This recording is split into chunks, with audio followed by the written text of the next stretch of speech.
तो कल हम लोग वेरिएबल मास वाले प्रॉब्लम पे रुके थे और let's start from there only. So ये just to revise what we did in the last class for variable mass, हम लोगों ने ये देखा था कि अगर मास चेंज कर रहा है किसी सिस्टम का, rate of change of mass of the system अगर dm by dt है ना, rate by which the mass is changing, उसको dm by dt लिख रहे हैं. v रिलेटिव जो है relative velocity of separation of mass with respect to system. अगर रॉकेट के केस में देखेंगे तो ये जो v रिलेटिव है, जिस स्पीड से फ्यूल इजेक्ट हो रहा है, तो जो फोर्स ऑफ थ्रस्ट है that is given by v relative into dm by dt, v dm by dt. Now above expression can be derived using principle of conservation of linear momentum. कल भी हम लोगों ने बात किया था, ये हम लोग जब लीनियर मोमेंटम करेंगे तब डेरिवेशन के बारे में बात करना है. ऐसे भी अब एप्लीकेशन पे ज्यादा बात करना है, डेरिवेशन तो कॉम्पिटिटिव एग्जाम्स में आता नहीं है. रॉकेट प्रोपल्सन के बारे में अगर हम बात करें, ठीक है, सो अगर हम देखें रॉकेट प्रोपल्सन के बारे में, तो यहाँ पे क्या होता है कि hot gases is burned as the fuel is burnt and the hot gases produced out of it is being ejected outwards in the backward direction, और जो उससे thrust force generate होता है उसके वजह से रॉकेट आगे की तरफ मूव करता है. तो dm by dt अगर rate of burning of fuel है, rate of burning of fuel जो है dm by dt है, या फिर rate of ejection of gas भी बोल सकते हैं उसको. v रिलेटिव यहाँ पे relative velocity of gas with respect to rocket, जिस स्पीड से बाहर जा रहा है. थ्रस्ट जो होगा minus v dm by dt, negative sign ये बताता है कि direction of thrust is opposite to the direction of ejection of gases, जो हम लोग कल डिस्कस किए थे. अब यहां से हम लोग को आगे करना था acceleration of rocket in gravity free space. अगर ग्रेविटी नहीं है तो उसकी वजह से एक्सेलरेशन निकालना होगा. तो हमें पता है कि ये thrust force mass into acceleration के बराबर होगा. So acceleration is force thrust force by mass, या v relative dm by dt by mass. अगर यही ये ग्रेविटी फ्री स्पेस के लिए हम लोग एक्सेलरेशन निकाल रहे हैं, फर्स्ट केस. सेकंड केस अगर हम बात करें, जब हम लोग ग्रेविटी को भी कंसीडर करेंगे, उस केस में देखो नीचे की तरफ फोर्स mg, ऊपर की तरफ थ्रस्ट फोर्स. तो अब नेट फोर्स क्या हो गया, F थ्रस्ट जो नीचे के ऊपर की तरफ लग रहा है माइनस ऑफ mg जो नीचे फोर्स लग रहा है वेट उसका, is equal to m into A. So A will be equal to F thrust by mass minus of g. ये हमारा एक्सेलरेशन हो गया. ठीक है, जो थ्रस्ट F थ्रस्ट है, that is we know that v dm by dt होता है, इसको रिप्लेस कर लिया v dm by dt by mass minus g, है ना. तो अब इसको अगर हम लोग सॉल्व करते हैं, सो वेलोसिटी, अगर हम लोग का इनिशियल वेलोसिटी जो रॉकेट का है, that is v not. So velocity of rocket when mass of the rocket is m not, पूरा मास. v is velocity of rocket when mass of rocket is m.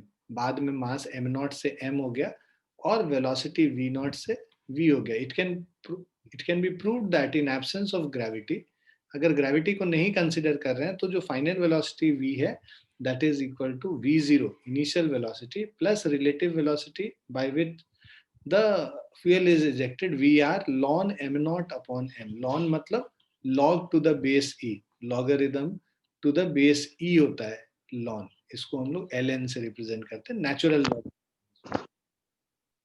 ठीक है,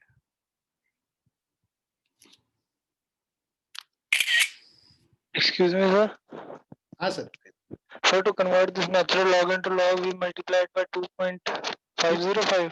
हाँ, 2.303 log e, log of let's say x to the base e है, इसको हमको log x to the base 10 में convert करना है. तो इसको हम लोग 2.303, ठीक है. सो ये 2.303 से हम लोग मल्टीप्लाई करते हैं, ठीक है. तब ये बेस 10 में कन्वर्ट हो जाता है, क्योंकि हमारे पास जो लॉगरिथमिक टेबल होता है ना, वो तो बेस 10 में वैल्यू देता है ना. बेस ई, जो ई के बेस में तो हम लोग को वैल्यू देगा नहीं, है ना। तो इसके लिए इसको कन्वर्ट करते हैं। जनरली ये कन्वर्जन केमिस्ट्री में तुम देखोगे कि फिजिकल केमिस्ट्री में काफी हम लोग यूज करते हैं, खासकर सॉल्यूशन वाले चैप्टर में आई सपोज, मुझे जहां तक याद है, केमिस्ट्री पढ़े तो काफी दिन हो गए। Yes, sir. And also in और वो ana- गैस लॉ वाले में भी मेरे ख्याल से यूज होता है ना। yes, sir. In equilibrium also. हाँ, in chemical and ionic equilibrium also you use. Okay.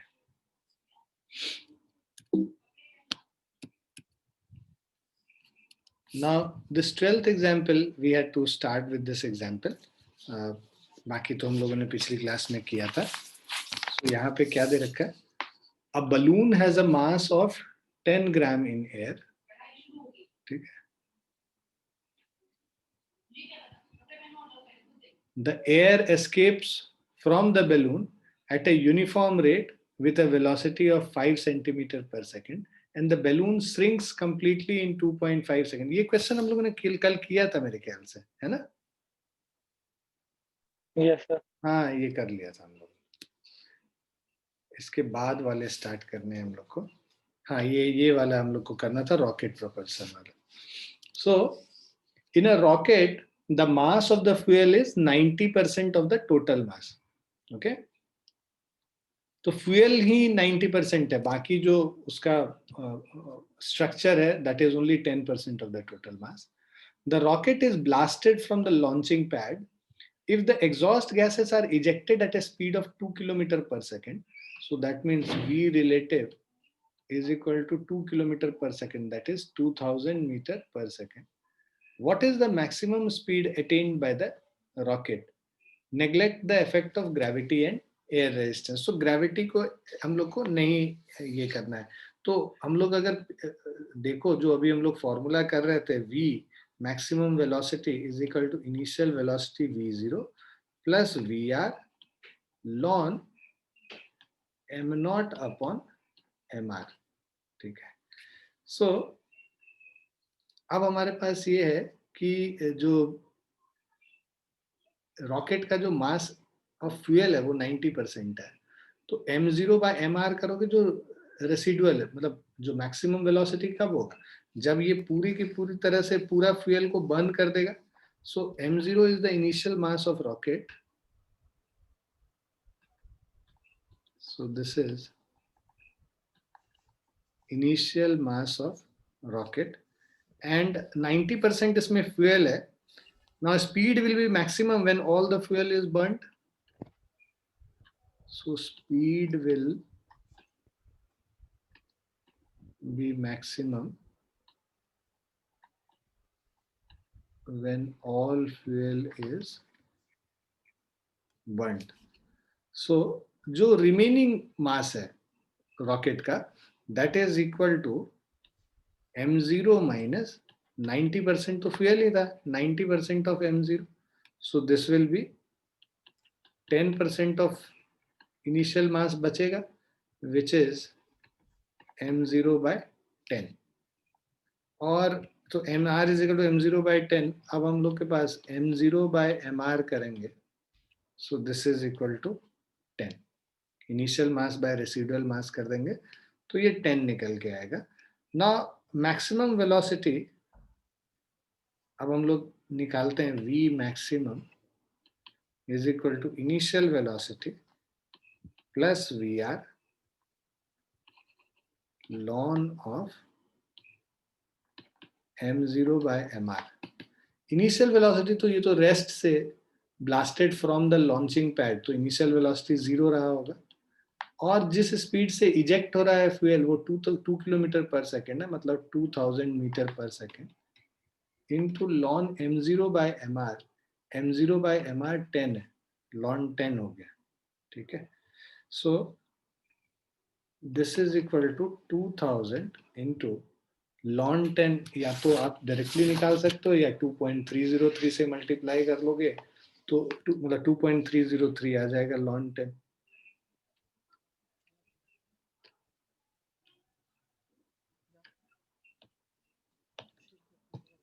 So this is 2.30 है ना। अभी तुरंत हम लोग बात भी कर रहे थे, ln 10 को कन्वर्ट करना है log 10 में, तो 2.303 ये नेचुरल लॉग है। इसको अगर हम लोग बेस 10 में कन्वर्ट करेंगे तो 2.303 log 10 to the base 10. log 10 to the base 10 is basically 1. This is equal to 1. So this is equal to 2.303. So 2000 into 2.303. So this is 4605 metre per second या 4.6 kilometre per second. जो यहाँ पे पहले 2 kilometre per second था, वो increase करके अब 4.6 kilometre per second हो गया। तो यहाँ पे तो इसी के टर्म्स में निकालना है, 2000 ln 10 है ना, 2 किलोमीटर पर सेकेंड के इसमें करना है तो 2 ln 10 हो जाएगा, राइट। तो ऑप्शन 1 2 ln 10 अगर किलोमीटर पर सेकेंड के इसमें करना है तो।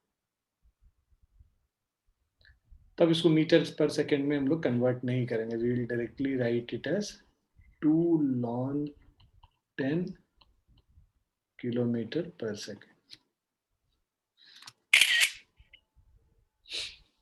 क्लियर बच्चों?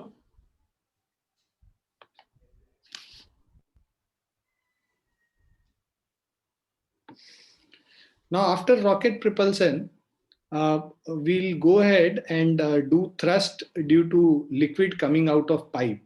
तो when a liquid is coming out of pipe, ये सारे questions जो नहीं कर रहे हैं वो आप लोग practice कर सकते हैं। हाँ, अब when the liquid is coming out of the pipe, right? In that case also, the rate of flow of liquid will have an effect. जहाँ पे भी ये liquid जाके टकराएगा, वहां पे उसका स्पीड अचानक से जीरो हो जाएगा, and there will be some momentum which will be lost, which will be transferred to the object in which at which we are you know we are pressing this water and sending it to that object. So when the water jet goes and that strikes that object. Sir yes, कौन सा chapter चल रहा है sir? ये हम लोग Newton's laws of motion ही कर रहे हैं बेटा। अच्छा, तुम लोग कब ज्वाइन किए? थोड़ी देर पहले सर। अच्छा अच्छा, ये हम लोग ना वेरिएबल मास का क्वेश्चन अभी देख रहे हैं। तो बेसिकली तुम लोग वीडियो देख लेना पहले का ना, जो कल और परसों क्लास हुई थी, तुम लोग की 2 क्लास मिस हो गई है ना। Yes sir. तो वेरिएबल मास का हम लोग क्वेश्चन कर रहे हैं।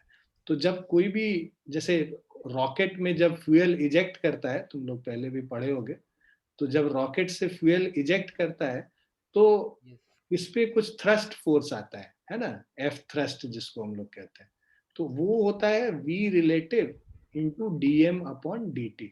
तो dm अपॉन dt मतलब rate at which the mass is being ejected. जो फ्यूल जो बर्न करके जो मास इजेक्ट होगा वो है dm बाई dt, जिस रेट से फ्यूल बर्न कर रहा है ना, वो dm बाई dt हो गया। रिलेटिव, v रिलेटिव मतलब जिस स्पीड से ये रॉकेट से ये फ्यूल बाहर निकल रहा है बर्न होके, वो v रिलेटिव है, relative velocity by which fuel is coming out. और उसके वजह से, इस फ्यूल के बाहर निकलने की वजह से फोर्स इस पे Newton's third law of motion से लगेगा, जिसकी वजह से ये ऊपर की तरफ रॉकेट जाता है। तो इसी चीज को हम लोग अलग अलग जगह पढ़ रहे हैं। अभी रॉकेट के लिए पढ़ा, अब अभी हम लोग जो पढ़ रहे हैं ये rate of flow of liquid. मतलब अगर एक पाइप में से पानी अगर हम लोग किसी चीज पे जाके डालते हैं तो उस पे कितना इफेक्ट आएगा, फोर्स आएगा ना, वो हम लोग अभी देखें। ठीक है, वो अभी जस्ट स्टार्ट कर रहे हैं हम लोग। ठीक है, ठीक। तो अभी क्या कह रहा है कि मान लो rate of flow of liquid, it is the volume of liquid crossing per unit time across a given cross section. Rate of flow of liquid मतलब क्या हुआ, एक अगर क्रॉस सेक्शन, मान लो इस क्रॉस सेक्शन से कितना वॉल्यूम पर यूनिट टाइम निकल रहा है, वो हम लोग देखें कि भाई इतना लिक्विड, इतना सा लिक्विड, इस लेंथ का जो लिक्विड है ये इससे पर यूनिट टाइम के इससे निकल रहा है। जब हम कहते हैं कि लिक्विड का जो speed, the speed bye which the liquid is coming out, let's say if it is v, है ना, स्पीड v है, तो पर यूनिट टाइम, एक सेकंड में speed into time will give you distance. तो 1 सेकंड में कितना लेंथ का लिक्विड इसमें से बाहर निकल जाएगा, v इंटू 1 कर देंगे, मतलब जो लेंथ ऑफ लिक्विड जो कॉलम इसमें से बाहर निकल जाएगा इस पाइप में से, दैट इज v इंटू 1। सो उस चीज का कॉन्सेप्ट को हम लोग अभी यूज करेंगे। देखो, so consider a pipe of area of cross section A, मतलब ये जो पाइप है इसका ये जो एरिया है, ये जो सर्कुलर एरिया है यहाँ पे, उसका एरिया ए हो गया। Ejecting liquid jet at a speed of v, इसमें से जो लिक्विड बाहर निकल रहा है उसका स्पीड है v, स्मॉल v से रिप्रेजेंट कर। If delta v is the volume of liquid that comes out, मान लो इसमें से comes out from the mouth of the liquid in time t, delta t time में जो वॉल्यूम ऑफ लिक्विड इससे बाहर निकला है, मान लो डेल्टा v निकला है, और स्पीड क्या है, v है। अब जो rate of flow of liquid है, rate of flow of liquid का को Q से रिप्रेजेंट कर रहे हैं, दैट इज इक्वल टू जितना वॉल्यूम बाहर निकला divided by time. Volume by time will give you rate of flow of liquid, ठीक है। सो ये डेल्टा V वॉल्यूम निकल रहा है, डेल्टा T टाइम में निकल रहा है, इसीलिए delta V by delta T कर रहे हैं, और वो Q से रिप्रेजेंट कर रहे हैं rate of flow of liquid को। So for delta T tending to 0, if you take this delta T equal to 0, तब उस केस में क्या होगा, ये delta V by delta T को हम डीवी बाई डी टी लिख लेते हैं, जो डिफरेंशिएशन के फॉर्म में। So dV by d T is Q, उसको क्या कह रहे हैं, वॉल्यूम क्रॉसिंग एरिया ए पर second. So rate of flow of the liquid, dv by dt, that is area of jet into distance travel by jet in 1 second। ये जो area है 1 second में जितना डिस्टेंस ट्रेवल करेगा वो निकालते हैं। अब पर सेकेंड जो डिस्टेंस ट्रेवल करेगा वो स्मॉल v के बराबर, मैंने बोला कि स्पीड इनटू टाइम, हम लोग को स्पीड इनटू टाइम कर देंगे तो ये डिस्टेंस निकल जाता है। तो ये v डिस्टेंस का लिक्विड इसमें से बाहर निकला है। Area of cross section a है, तो एरिया ऑफ क्रॉस सेक्शन को अगर v जो डिस्टेंस से मल्टीप्लाई कर देंगे तो ये टोटल वॉल्यूम जो बाहर निकल रहा है वो निकल जाएगा। So area into velocity will give you rate of flow of liquid dv by dt। So ये density of liquid अगर rho है यहाँ पे, तो dm by dt निकालोगे तो वो क्या हो जाएगा कि density into dv by dt, density को फ्लो ऑफ लिक्विड के वॉल्यूम ऑफ लिक्विड जो फ्लो कर रहा है उससे मल्टीप्लाई कर दोगे तो मास कितना निकल रहा है पर यूनिट टाइम पे वो निकल जाएगा। तो dm by dt का जो वैल्यू हुआ वो रो ए वी होता है। डेरिवेशन में नहीं जाना है तुमको, ये बस ये याद रखना है, rate of flow of liquid, जो यहाँ पे जितना मास ऑफ लिक्विड फ्लो करेगा पाइप से, that is equal to density of the liquid, area of cross section of the pipe and velocity by which the liquid is coming out, rho a v हो जाता है। Is this clear? सो ये जो हम लोग dm by dt use करेंगे ना, thrust force, उसमें इसको यूज करेंगे। सो जैसे ये आ रहा है कि force exerted by pipe on water jet and vice versa. So मतलब जो पाइप वाटर जेट पे जो फोर्स लगा रहा है और वाटर जेट जो पाइप पे फोर्स लगा रहा है, दोनों एक्शन और रिएक्शन पेयर बने आएगा। सो अगर डेंसिटी रो है, area of cross section A है, स्पीड जो लिक्विड का निकल रहा है वो v है, सो इन दैट केस तो जो रिलेटिव वेलोसिटी है वो v स्पीड से बाहर निकल रहा है वाटर का। So thrust force is v into dm by dt। dm by dt हम लोगों ने अभी प्रूव किया रो ए वी, उसको रिप्लेस कर लेते हैं तो जो थ्रस्ट फोर्स होता है वो रो ए वी स्क्वायर हो जाता है, ठीक है। और यही एरिया ऑफ क्रॉस सेक्शन को अगर हम लोग मतलब जो flow of liquid Q is equal to A into V लिखते हैं, तो ए इंटू वी को अगर Q से रिप्लेस कर लेंगे तो ये जो थ्रस्ट फोर्स है rho Q V in terms of rate of flow of liquid। So rate of flow of liquid Q के terms में, if you only have to find it in terms of density, area of cross section and velocity, that will be rho a v square। अगर हम लोग rate of flow of liquid के terms में हम लोग करेंगे तो rho q v हो जाएगा, ठीक है। और अगर जो v के terms में नहीं लाना है हम लोग को, तो उस केस में rho Q square by A हो जाएगा। Why? Because speed v is equal to Q by A, that is see Q is equal to A by V, तो यहाँ से v इज इक्वल टू क्या हो जाएगा, क्यू बाय ए। सो ये जो एक v है इसको रिप्लेस कर लेंगे तो रो क्यू स्क्वायर बाय ए हो जाएगा। So these are the three formulas basically, which gives you the thrust force exerted by a pipe on water jet. Is it clear?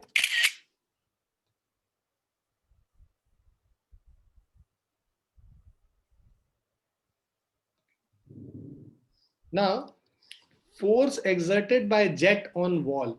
So a jet of area A strikes the strikes the stationary wall with speed v and splashes parallel to wall.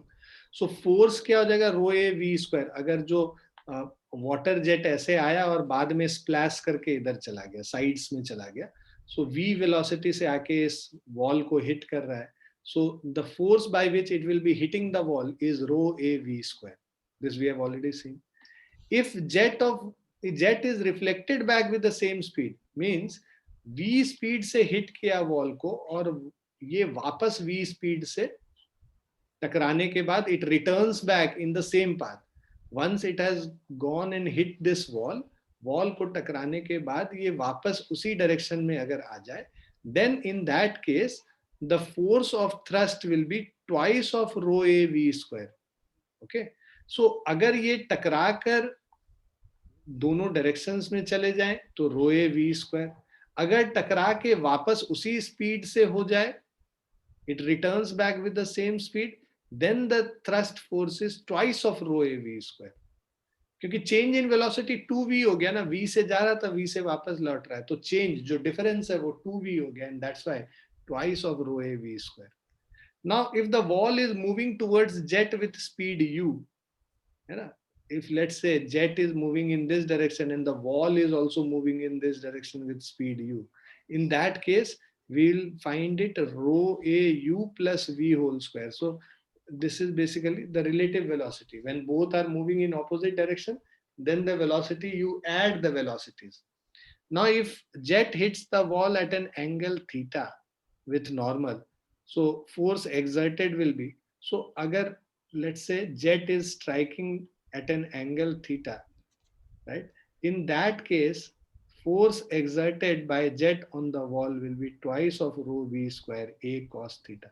So इस angle पे आया और उसी angle पे वापस हो गया. Angle of incidence is angle of reflection. So it was coming at a speed v cos theta. This is v, then the velocity along the normal, means along the perpendicular, is v cos theta, and it has returned back in this direction making same angle theta. So it will be returning back also by a speed v cos theta, and that's why we are doing twice of. So F is equal to twice of rho v square a cos theta.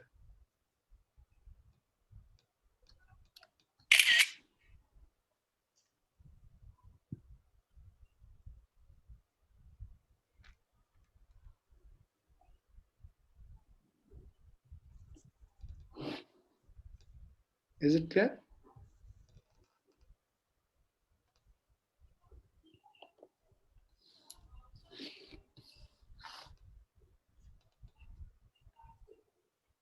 Now let's do one or two questions based on this. Okay, on these thrust wala force, and then we'll go to different another kind of question. So a block of metal weighing 2 kg is resting on a frictionless plane. It is struck by a jet releasing water at a rate of 1 kg per meter per second, 1 kg per second. So एक block है, right, of metal weighing 2 kg. The mass of this block is equal to 2 kg, right, is resting on a frictionless plane. यहाँ पे कोई friction नहीं है. It is struck by a jet of water, jet releasing water at a rate of, यहाँ पे एक pipe है, इसमें से पानी निकल रहा है, किस स्पीड से निकल रहा है, v is equal to, so rate of water which is coming out, dm upon dt, ये दे रखा है 1 kg per second, and speed of 5 meter per second, जो speed है v, so this is equal to 5 meter per second. So जो thrust force होगा, F thrust, this is v relative into dm upon dt. So v relative हम लोग का पता है 5 है, dm upon dt पता है 1 है, 5 into 1, 5 Newton हो गया. The initial acceleration of the block, तो ये जो इस पे फोर्स लग रहा है, thrust force, this is F thrust. So जो थ्रस्ट फोर्स होगा that will be equal to mass into acceleration of the block. इस पे टकराएगा तो ये इधर एक्सेलरेशन ए से मूव करेगा. So F thrust is 5 Newton, mass is 2 kg into A. So acceleration is 5 by 2, that is 2.5 meter per second square. Is it clear?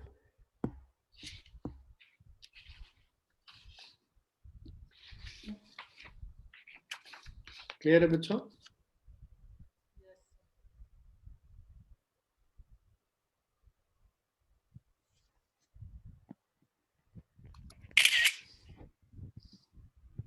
अब हम लोग नेक्स्ट वाला अगर हम लोग करें, force on bullets bye machine gun. Machine gun से जो बुलेट निकलता है किसी स्पीड से, है ना, मान लो n नंबर ऑफ बुलेट्स निकल रहा है पर यूनिट टाइम मशीन गन से. सो a fixed machine gun is firing bullets each of mass m. The mass of each bullet, so if you see this, mass of each of these bullets is equal to m with speed v at the rate of n bullets per unit time. So each bullet has a speed of v when it is coming out of the machine gun, and the number of bullets which are fired per second, है ना, is n. भाई number of bullet जो इससे बाहर निकल रहा है n bullets पर सेकेंड निकल रहा है. स्पीड, जिस स्पीड से ये बुलेट निकल रहा है वो v है, और हर बुलेट का मास m है. So let f is the force by machine gun on bullets and vice versa. So मान लो थ्रस्ट फोर्स जो FTH हम लोग निकालते हैं, है ना, वो कितना निकलता है, that is equal to v dm by dt. So force by bullets on machine gun is given by v dm by dt, है ना. m is the mass of each bullet, n is number of bullets ejected per unit time, so dm by dt is mass ejected per unit time.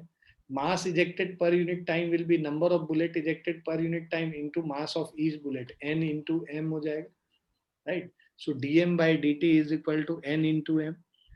v is the speed of each bullet, right. Now machine gun is at rest, so हम लोग मानेंगे कि relative velocity भी v के बराबर है. So जो thrust force है, that is v relative into dm by dt. v relative is v, dm by dt is n into m. So if you put all of this, you will get this thrust force F is equal to number of bullets fired per unit time, mass of each bullet, into speed of the bullet when it comes out of the machine gun. So this is the thrust which the bullet applies on machine gun and the force applied by machine gun on the bullet. Okay. You can do it by, change in momentum wala method as well. So force is dp by dt, rate of change of momentum. So momentum is m into v. Total momentum will be n into m into v, right? So change in momentum per unit time is change in momentum due to 1 into number of bullets fired per unit time. So mv into n kar lete hain. So this is the change in momentum per unit time, that is the force. So F is equal to n into m into v. Is it clear? Clear है बच्चों?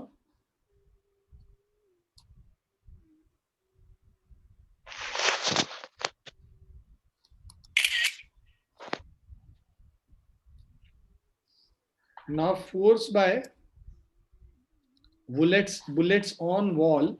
So bullet get embedded or fall down. मान लो bullet wall से टकराया और टकराने के बाद या तो वहीं पे गिर गया या फिर इस वॉल के अंदर वो एम्बेड होके रह गया, मतलब अंदर जाके उसी वॉल के अंदर वो इसके अंदर जाके वो रुक गया और वहीं पे रह गया. So उस केस में force is equal to NMV. अगर bullet gets reflected with same speed, so if it goes, hits it and then comes back with the same speed, in that case जो thrust force है twice of n into m into v हो जाएगा. और अगर यही bullet किसी angle पे जाके हिट कर रहा है तो इसके along v cos थीटा और वापस v cos थीटा, तो 2nm v cos थीटा हो जाएगा. इसके साथ cos थीटा भी लग जाएगा अगर हम लोग ये जो किसी एंगल पे जाके इसको हिट कर रहा है बॉल को.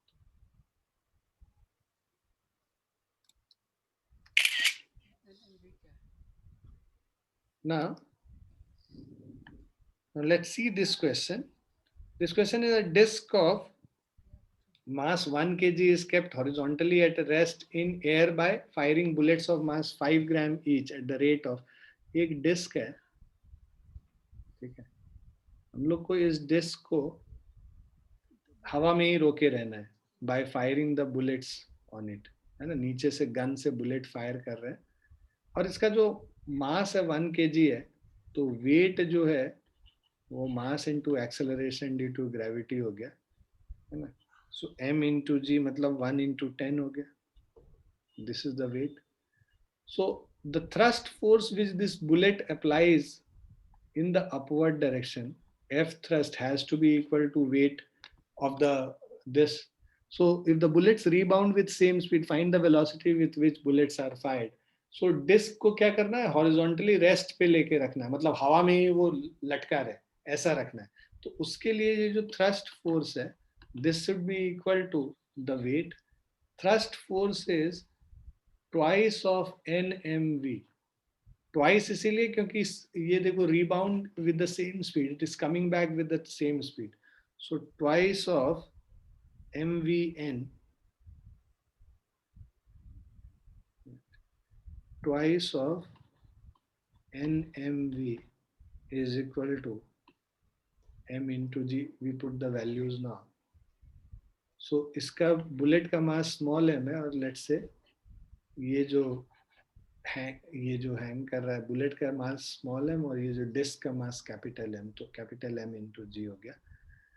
सो V निकालना है हमें किस स्पीड से हिट करेगा. So this is capital mg by 2nm. Put the values now.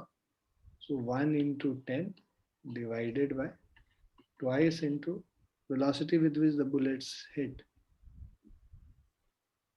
So if the bullet rebound, we find the velocity with which the bullets hit. Firing bullets of mass 1 gram, 5 gram at 10 per second. अच्छा, number of bullets fired per second is given. Small n का value दे रखा है. 2 into n into m हो गया, right? So this is equal to 10 divided by 2 into number of bullets fired per second is 10. Mass of each bullet is 5 gram, 0.005. 0. So this is V is equal to 1 divided by 0.01, or this is equal to 100 meter per second. This is the speed by which the bullet needs to be fired. Clear बच्चों? Sir यहाँ n का value ये दे रखा है ना, at the rate 10 per second. 10 per second मतलब number of bullet fired per second is 10. वही n का वैल्यू होगा. हाँ, 10 बुलेट पर सेकेंड. 10 पर सेकेंड का मतलब 10 बुलेट फायर हो रहा है पर second. Rate of firing of bullet दे रखा है, ठीक है. वो स्मॉल एन का वैल्यू हो गया. स्मॉल एन का वैल्यू ही था ना, नंबर ऑफ बुलेट्स फायर्ड पर सेकेंड.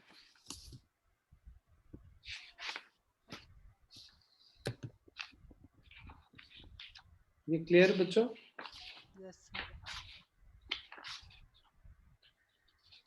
अब हम लोग जो कनेक्टेड मासेस का क्वेश्चंस करेंगे जो एक दूसरे से कनेक्टेड है.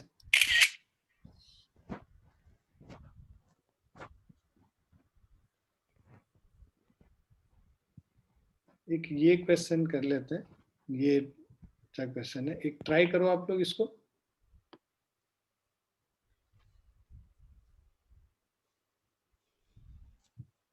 ये हम लोग अभी डिराइव ही किए थे, सेम चीज याद है आप लोग को?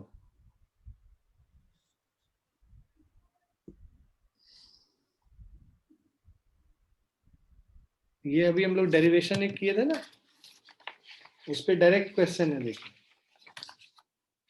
जिसमें वाटर जेट जाके हिट कर रहा था किसी एंगल पे, राइट?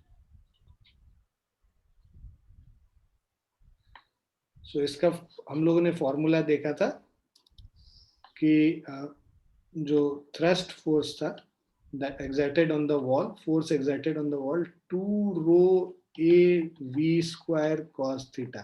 यहाँ रो के जगह डेंसिटी क्या दे रखा है, d दे रखा है, तो ये क्या हो जाएगा 2 d a v square cos theta.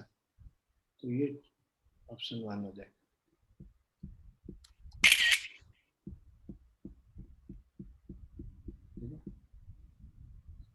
तो ये डायरेक्ट क्वेश्चन था. सर थीटा वॉल के साथ एंगल नहीं तो नॉर्मल के साथ में होता है ना. नहीं, थीटा ये वाला एंगल था ना, तभी तो ये देखो इसका जो स्पीड होगा जो इससे परपेंडिकुलर वो कितना होगा, v cos थीटा होगा, क्योंकि थीटा ये है. यस. तो ये जो नॉर्मल से जो एंगल बन रहा है वो थीटा होता है. और ये जो बाहर निकल रहा है v स्पीड से, इसका इधर कंपोनेंट लोगे जो हॉरिजॉन्टल कंपोनेंट, वो भी v cos थीटा होगा. ठीक है. इधर वाला तो सेम देखो v sin थीटा से आ रहा था और v sin थीटा से ही चला जाएगा, तो इधर कुछ भी चेंज नहीं हुआ. जो चेंज हुआ वो इसके परपेंडिकुलर डायरेक्शन में चेंज, इसका जो मोमेंटम चेंज हुआ तो उससे आता है.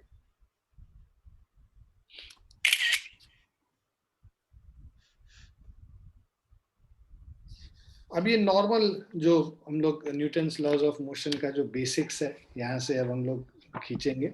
सो हम लोगों का ये क्या है कि हमें पता है according to Newton second law of motion for a particle, तो हम लोग जो एक्स डायरेक्शन में summation of all the forces, sum of all the external forces is equal to mass into acceleration. So ये summation का sign है. Sum of all the forces acting on an object is equal to total mass of the object into acceleration a. So what we do is basically we write this equation along x axis, y axis और z axis. इसको 3 component में break कर लेते हैं. x direction में जो sum of all the forces होगा mass into acceleration along x direction. Sum of all the forces in y direction क्या हो जाएगा, mass into acceleration along y direction. Sum of all the forces in z direction is mass into acceleration along z direction. ठीक. Now according to Newton second law for a system, external force F is equal to mass into acceleration, right? So where external force, net external force on the system is F external and A is the common acceleration. So sum of all the external forces acting on a system is mass of the system into acceleration. ये सबसे basic formula है Newton second law. सब question में हम लोग करते यही चीज है कि भाई जैसे हम लोग कल क्वेश्चन कर रहे थे कि कोई टेंशन T इसको ऊपर खींच रहा है, एक फोर्स mg इधर लग रहा है, तो नेट फोर्स इसके ऊपर क्या लग रहा है, मान लो ये एक्सेलरेट नीचे कर रहा है, तो नीचे वाला फोर्स बड़ा है, तो टोटल नेट फोर्स हो जाएगा mg माइनस टी. ये टोटल फोर्स जो इसके ऊपर लग रहा है, mg नीचे की तरफ, t ऊपर की तरफ. एक्सेलरेट नीचे कर रहा है इसीलिए mg को बड़ा मान रहे हैं. mg minus T will be equal to m into A. तो ये हर क्वेश्चन में तुम देखो कि सेम चीज करते हैं. We find the summation of all the forces acting on an object that is equal to mass, total mass of the system into acceleration a. This is the basics of Newton's laws of motion. Now direction of acceleration is always along the direction of net force and vice versa. So जैसा कि मैंने बोला कि acceleration नीचे है तो net force नीचे ही लगेगा. उसका उल्टा भी सही है, ट्रू है कि अगर net force नीचे की तरफ लग रहा है then it will accelerate in the downward direction only. So acceleration का direction is always along the direction of the net force. Acceleration का जो direction है वो हमेशा net force के direction के along ही. ठीक है बच्चों.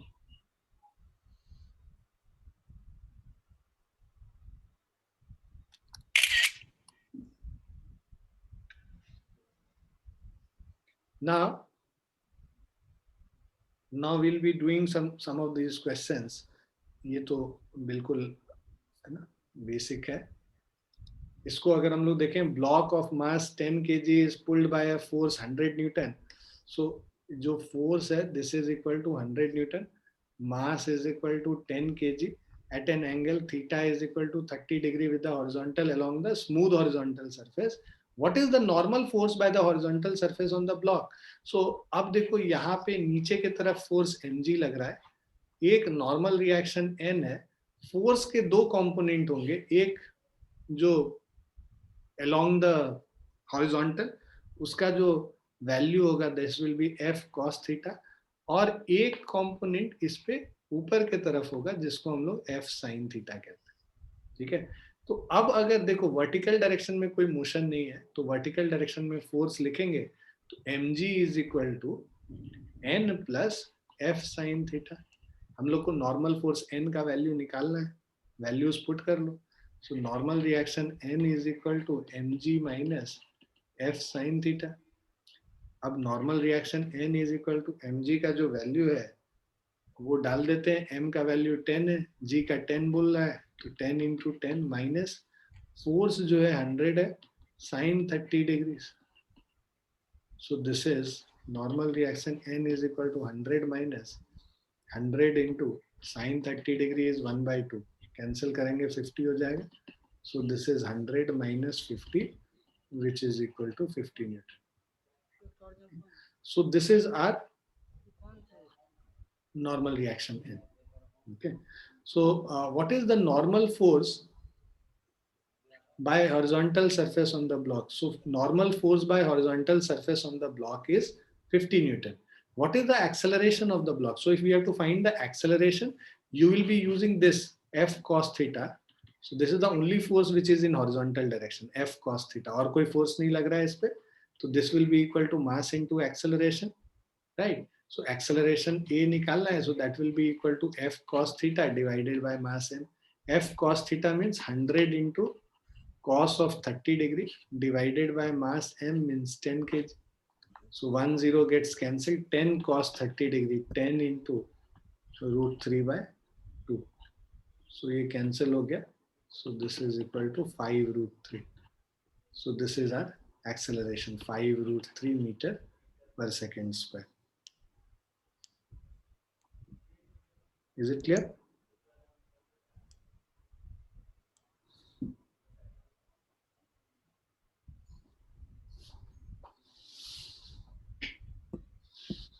Clear बच्चों?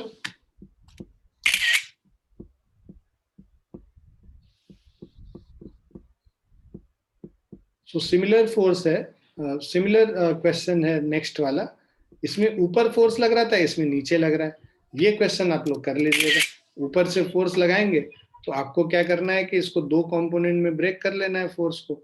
एक जो हॉरिजॉन्टल लगेगा वो f cos थीटा हो गया, जो वर्टिकल लगा f sin थीटा हो गया, नीचे mg हो गया, नॉर्मल रिएक्शन n हो जाएगा, और वैसे हम लोग सॉल्व कर लेंगे. ठीक है, अब देखो इस तरह का जो फोर्स होता है जिसमें कि इस तरह के क्वेश्चंस जहाँ पे कि दो मास लगे हुए हैं, दो से ज्यादा मास लगे हुए हैं, तो उन सब क्वेश्चंस में बेसिकली हम लोग क्या करते हैं कि अलग अलग फ्री बॉडी डायग्राम बना के सॉल्व कर लेते हैं, और एक्सेलरेशन जब निकालना होता है तब हम लोग सारे मासेस को साथ में कंसीडर करके वैसे भी कर लेते हैं. So there are various method. उसके अलावा एक शॉर्टकट मेथड भी है जो कि डायरेक्टली आंसर निकाल के बताता है. तो दोनों तरीके के चीजों को हम लोग करेंगे. We will do it in both ways. So figure shows two smooth rigid blocks A and B lying on horizontal smooth rigid surface. A horizontal force F acts on the block A. So if see this force F is acting on block A, if masses of block A and B are m1 and m2, देखो smooth rigid blocks and smooth rigid surface, that means there is no friction involved. Now acceleration of blocks if you have to calculate, so what you will do is, so what we can do is we can apply a force F, right?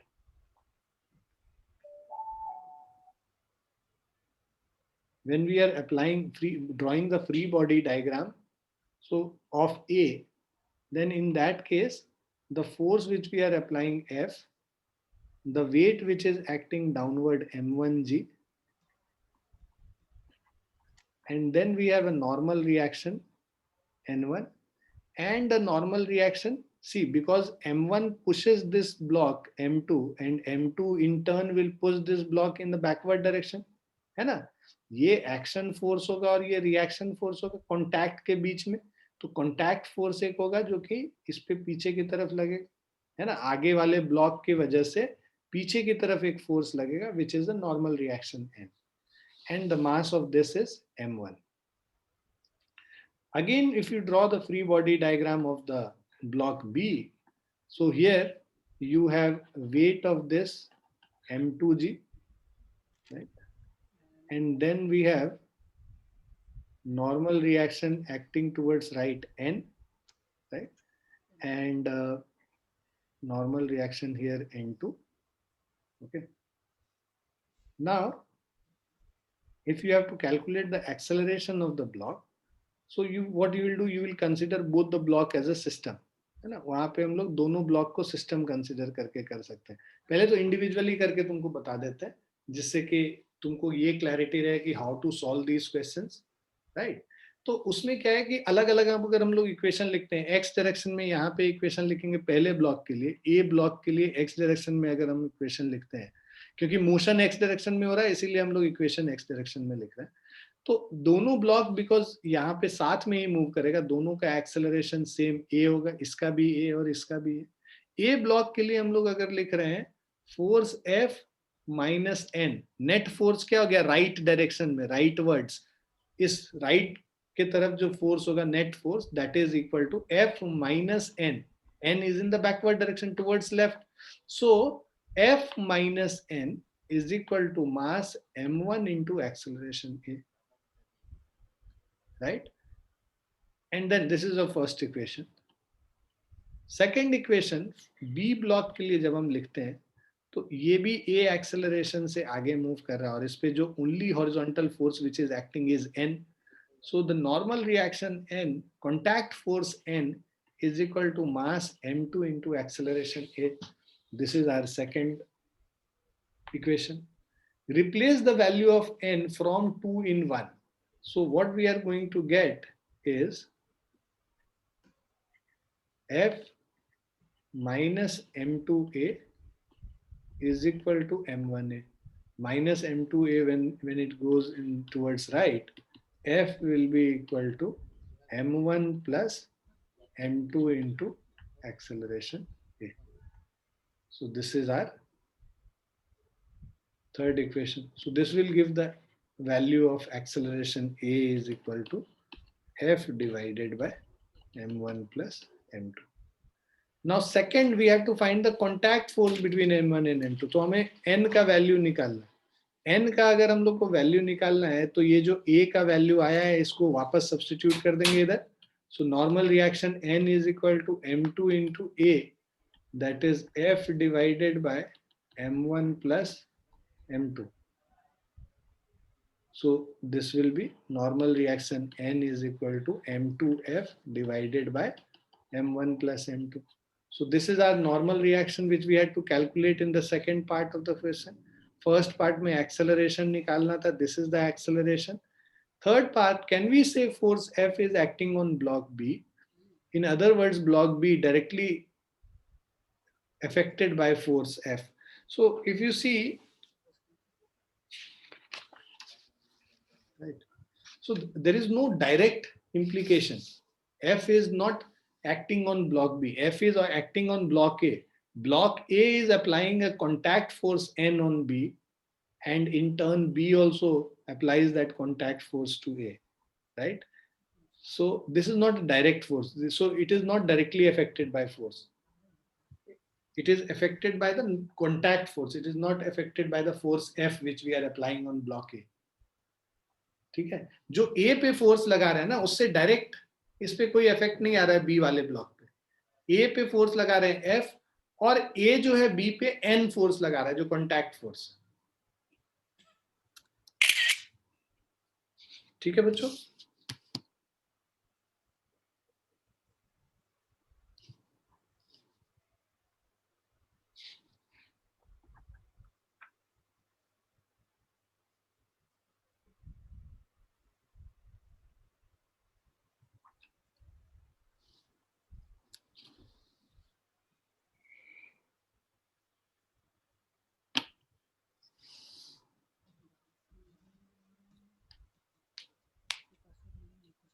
समझ में आ गया आप लोग को?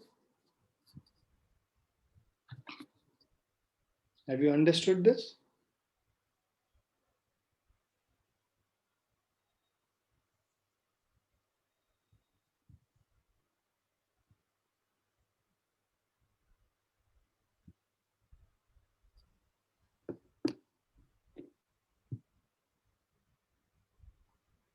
Okay.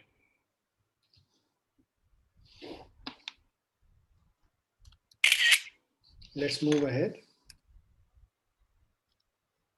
Now, if you have three blocks, one after the other, right? So what we have to do is first calculate the acceleration, second contact force between M1 and M2, and then contact force between M2 and M3. So what we'll do, we'll draw free body diagrams of each of these separately and then solve it. So let's say we are applying a force F. इसका mass M1 है तो weight M1 ji, normal reaction N1, and then there is a normal reaction between these, contact force between these two, contact force between these two. So contact force here between M1 and M2, let's say it is N2. So ये इसको push करेगा N2 से B को, और B इसको वापस N2 से force push करेगा. तो ये हो गया M1 का free body diagram. Now the free body diagram of M2, this pushes it in the right direction with a speed, with a force N2, and then C वाला block जो B वाला block को N3 एक लगाता है, और let's say यहाँ पे ये N4 है, ठीक है, और इसका वेट जो है M2G है. फिर ये जो तीसरा वाला ब्लॉक है C ब्लॉक, उसके ऊपर एक फोर्स लग रहा है N3 राइट की तरफ, है ना, और एक N5 हो गया, नीचे फोर्स लग रहा है M3G, राइट, और ये सारे साथ में एक्सेलरेट कर रहे हैं ए एक्सेलरेशन. हॉरिजॉन्टल डायरेक्शन में फोर्स लिखना शुरू करते हैं. पहला F minus N2 is equal to M1A, then N2 minus N3 is equal to M2A, and N3 is equal to M3A. Add them together. First equation, second equation, third equation. So ये first equation इसके लिए लिखा हमने, पहले वाले block के लिए, A block के लिए, second equation B ब्लॉक के लिए लिखा, और third equation C ब्लॉक के लिए लिखा. When you add them together, plus N3 minus N3 gone, plus N2 minus N2 gone. So F is equal to sum of all of this, M1 plus N2 plus M3, and the common acceleration A. So A is equal to F divided by total F divided by सारे मास से हम लोग इसको divide कर लेते हैं, M1 plus M2 plus M3. तो ये हमारा टोटल एक्सेलरेशन होगी, ठीक है. यहाँ पे अब जब टोटल एक्सेलरेशन निकल गया हमारा, अब हर एक में पुट करो और N3, N2 और इन सब का वैल्यू निकाल लेंगे हम लोग. सो हमें F का वैल्यू पता है, N2 निकालना है. So normal reaction N2 is equal to F minus M1A, which is equal to F minus M1 into F divided by M1 plus M2 plus M3. Common ले लोगे M1 plus M2 plus M3, सो ये F से जाके multiply हो गया minus, सो ये हो जाएगा M1F plus M2F plus M3F minus M1F. ये दोनों कैंसिल हो. So this is M2 plus M3 into F divided by M1 plus M2 plus M3. ये हमारा N2 का वैल्यू हो गया. N3 का वैल्यू निकालना है. N3 is equal to M3A और M3 into F divided by M1 plus M2 plus M3. Is it clear? So this is the value of M3.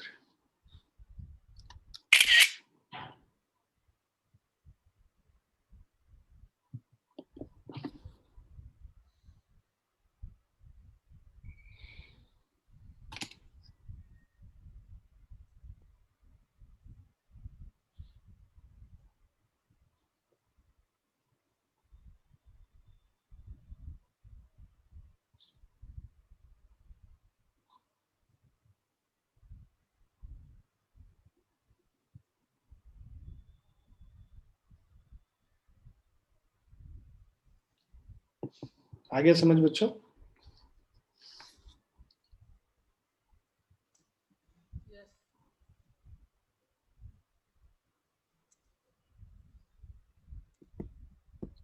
अब देखो, जो इसका शॉर्टकट जो है इस चीज का, जो हम लोगों ने अभी यहाँ पे निकाला है, उसका एक शॉर्टकट है, वो अगर मैं बताऊं तुम्हें, so shortcut to find R for any number of blocks in contact, so contact force निकालना है, वो निकालने के लिए देखो, अगर F1 यहाँ पे इधर से फोर्स F1 लगा रहे हैं और इधर से फोर्स F2 लगा रहे हैं, and if F1 is greater than F2, right, in that case ये जो R2 का वैल्यू है, this is equal to M3 by M1 plus M2 plus M3, इसके राइट में जो ब्लॉक है वो divided by masses of block between R and F2।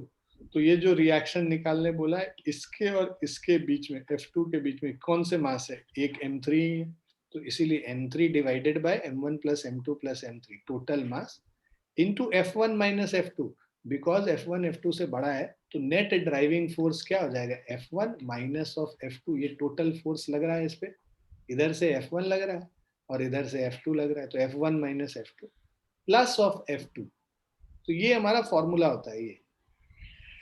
अब इससे हम लोगों ने इस केस में R2 का वैल्यू निकाला, इसके राइट साइड में M3 है into F1 minus F2 divided by total weight in plus of F2 कर लिया। अगर यहाँ R1 निकालना है तो इसके राइट में M2 और M3 दोनों है, इसीलिए न्यूमरेटर में M2 plus M3 divided by total mass into net force F1 minus F2 plus of F2। अभी तक जो हम लोग पीछे कर रहे थे वहां पे F2 जो था वो 0 था, हम लोगों ने जो कंडीशन किया था, इसीलिए F2 का कोई टर्म नहीं आया था। क्लियर बच्चों?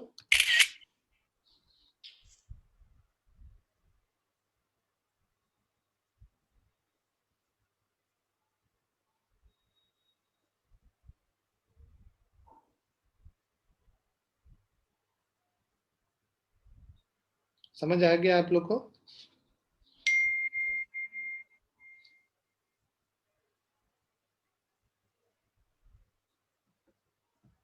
अब हम लोग इस पे एक क्वेश्चन कर ले फटाफट, शॉर्टकट मेथड पे।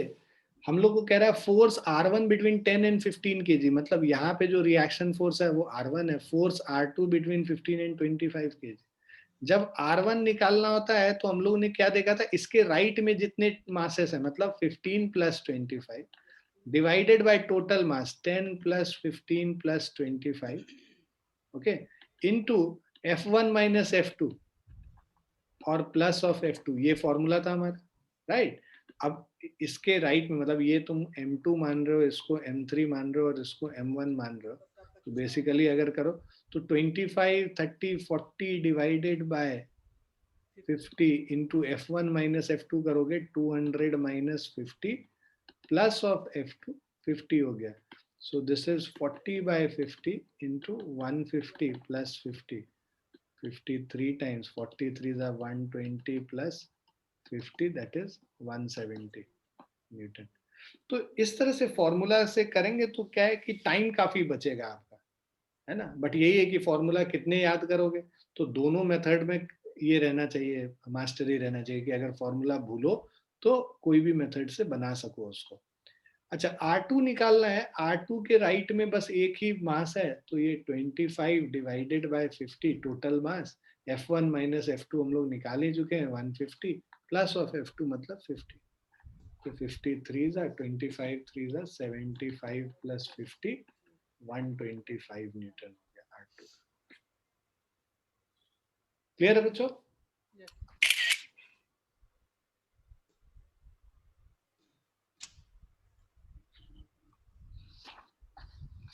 देख लो, एनालाइज कर लो। अच्छा, अब इसके बाद ये सब जो क्वेश्चन है इसी पे बेस्ड है, तुम लोग खुद से इसको ट्राई कर लेना, कुछ इसमें नहीं करना, सब वैसा ही है।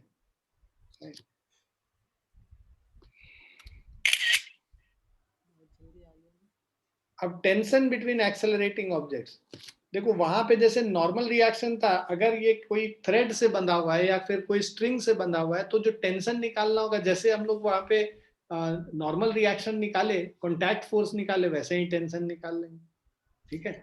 तो इन क्वेश्चंस में और जो हमारा क्वेश्चन है उनमें कोई डिफरेंस नहीं है। तो लेट्स से एक वाला क्वेश्चन हम करके बताते हैं। सो बिटवीन ये क्वेश्चन बताते हैं।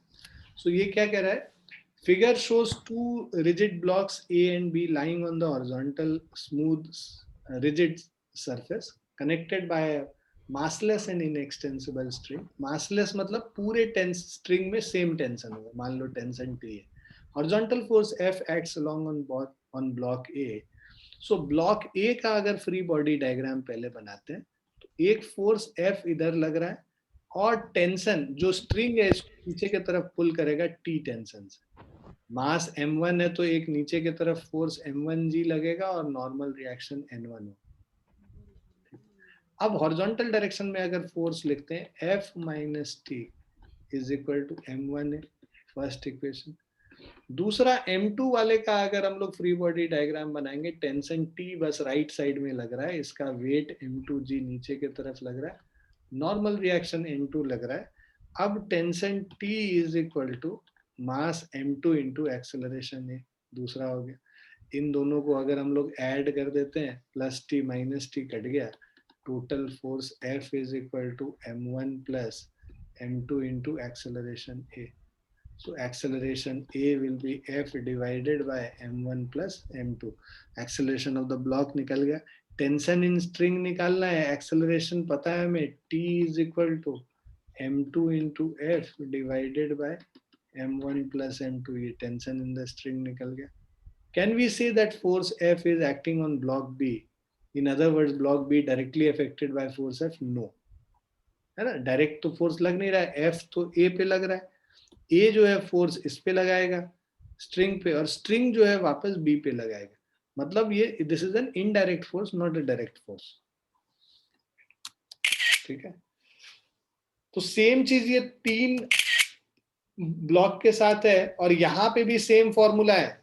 देखो अगर तुमको टेंशन T1 निकालना होगा तो tension T at any point T1 निकालना होगा, तो ये कैसे लिखेंगे, जो राइट में इसके जो मास है m1 divided by total mass m1 plus m2 plus m3, ठीक है, और into f1 minus f2 plus of f2, ठीक है। यहाँ पे f1 जो सॉरी T1 निकालना है ना, इधर एक्सेलरेट कर रहा है, I'm सॉरी, ये m2 प्लस m3 हो जाएगा, क्योंकि इसके लेफ्ट में बिकॉज f1 बड़ा है f2 से, यहाँ पे उल्टा है, देखो f1 जो है f2 से बड़ा है, तो जिधर मूव करेगा उसके ऑपोजिट साइड में जो मासेस होते हैं वो लेते हैं, m2 प्लस m3 लेंगे, और f1 minus f2 plus of ये f2, ठीक है। सो ये हम लोगों को वैल्यू दे देगा यहाँ पे टेंशन T1 का। अगर टेंशन T2 निकालना है तो T2 के लिए m3 by m1 plus m2 plus m3 into f1 minus f2 plus of f2। Clear है बच्चों?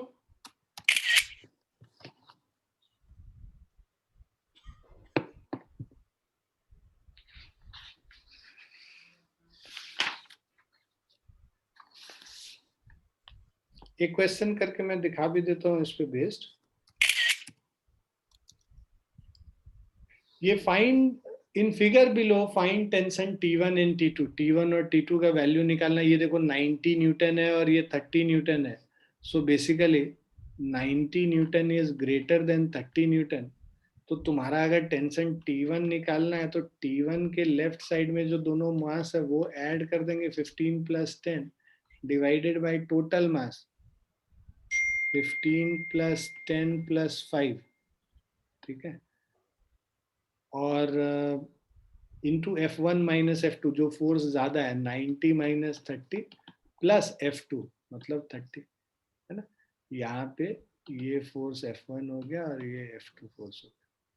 सो ये जो टेंशन T1 है 15 plus 10 25 by 30 into 60 plus of 30, So 25 2s are 50 plus 30 is equal to 80 Newton हो गया, है ना. ये आसानी से हो गया. अगर तुम फ्री बॉडी डायग्राम वगैरह बना के करते तो ज्यादा लंबा होता.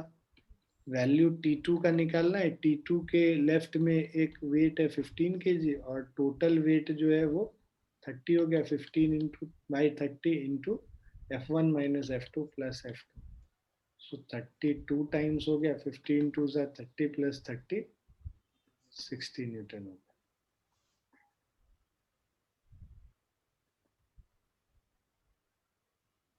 Is it clear?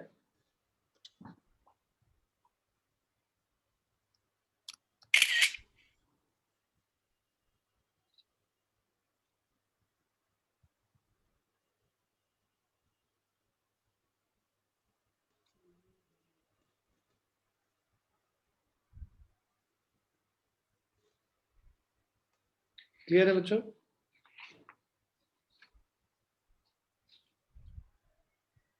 Yes, sir.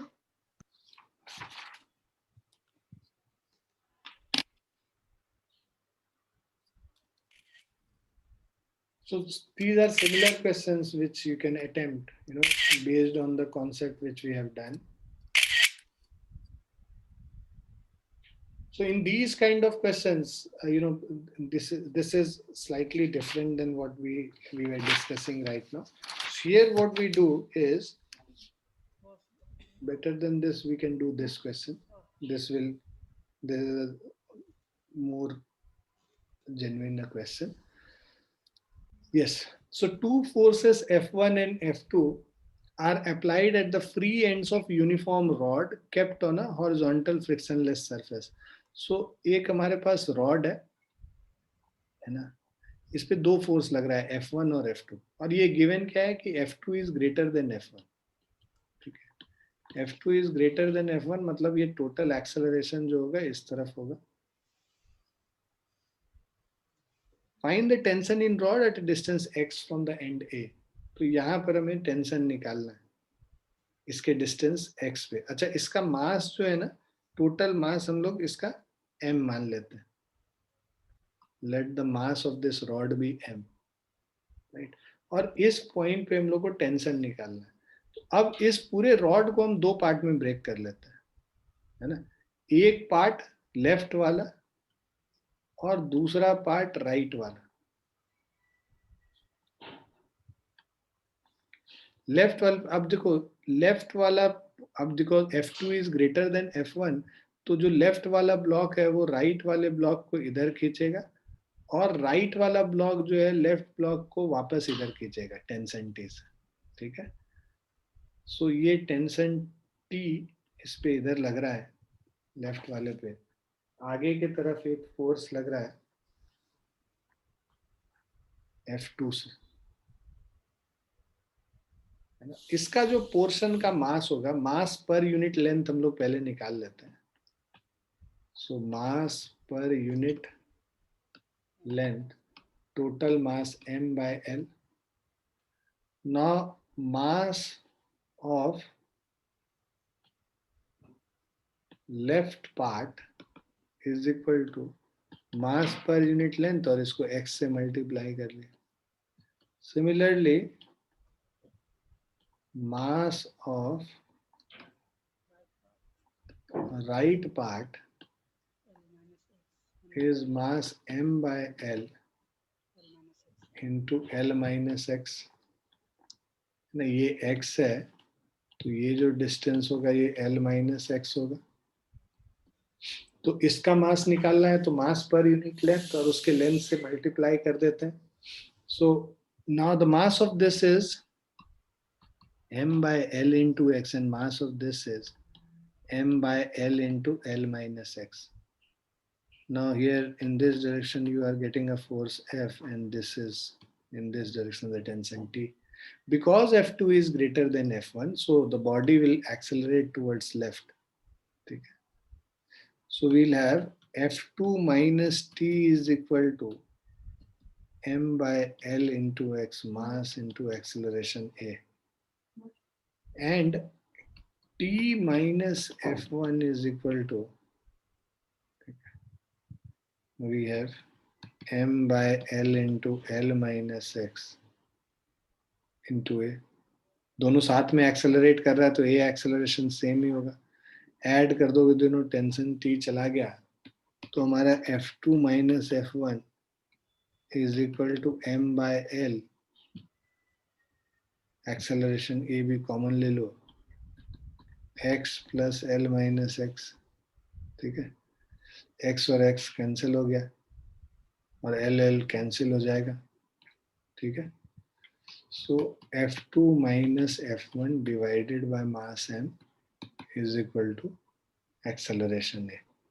ठीक है, अब टेंशन t अगर हम लोग को निकालना है, tension t will be equal to,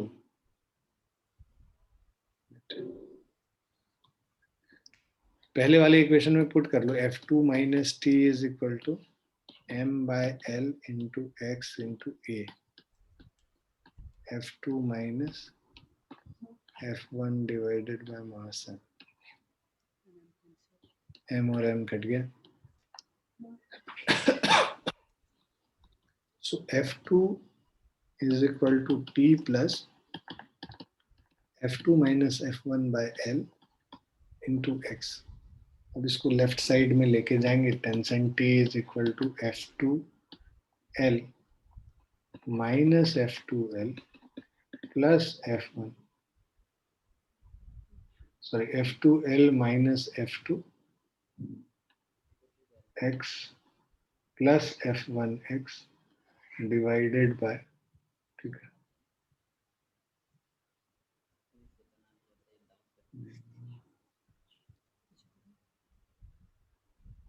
divided by L. Yeah, this is it. So f2L minus f2x plus f1x divided by L. This will be your tension T. Is it clear?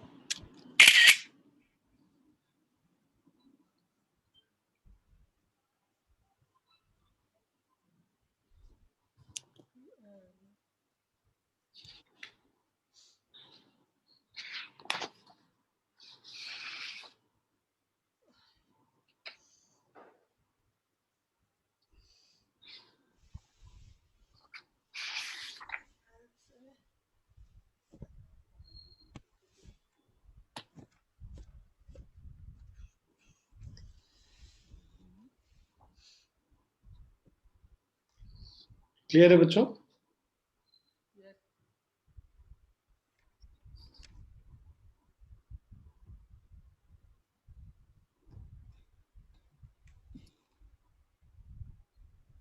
Horse cart problem तो आप लोग 11th class में देखे ही होंगे, इसमें ज्यादा time नहीं waste करना है ना.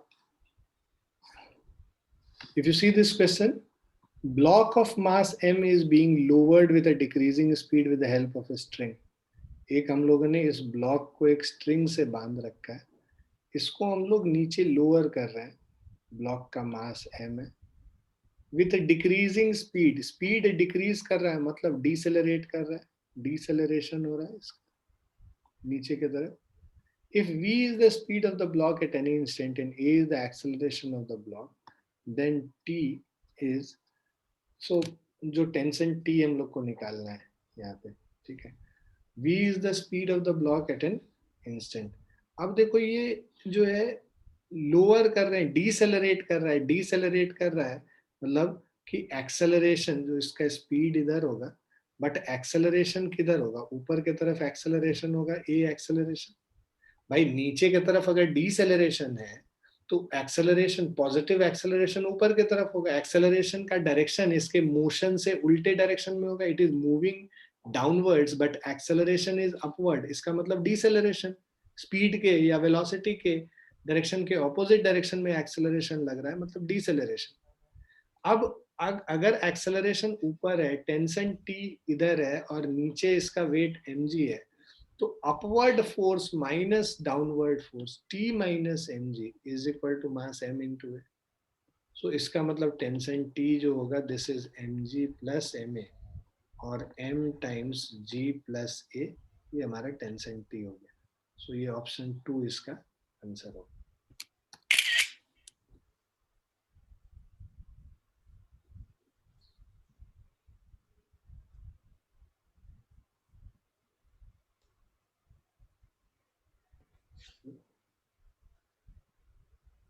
इसका जो नेक्स्ट अगर तुम देखो यहाँ पे क्या कह रहा है, block is being pulled up with decreasing speed, मतलब ऊपर जो मूव कर रहा है ना, टेंशन टी से इसको ऊपर खींच रहे हैं, ब्लॉक को ऊपर मूव कर रहा है, बट डिक्रीजिंग स्पीड, ऊपर डिसेलरेशन है, तो एक्सेलरेशन किधर है, नीचे, और इसका मास नीचे mg होगा, तो mg minus T is equal to ma हो गया, राइट।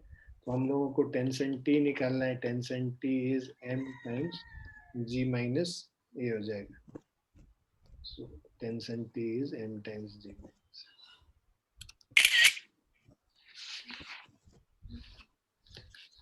क्लियर है बच्चों? तो आज हम लोग यहीं पे रुकेंगे, नेक्स्ट क्लास में हम लोग ये मंकी जो रोप पे चढ़ता है वैसे वाले क्वेश्चंस, स्प्रिंग पे बेस्ड क्वेश्चंस, एपरेंट वेट वाले क्वेश्चंस, स्यूडो फोर्स का कॉन्सेप्ट, ये सारी चीजें हम लोग नेक्स्ट क्लास में करेंगे, ठीक है? क्लियर है बच्चों?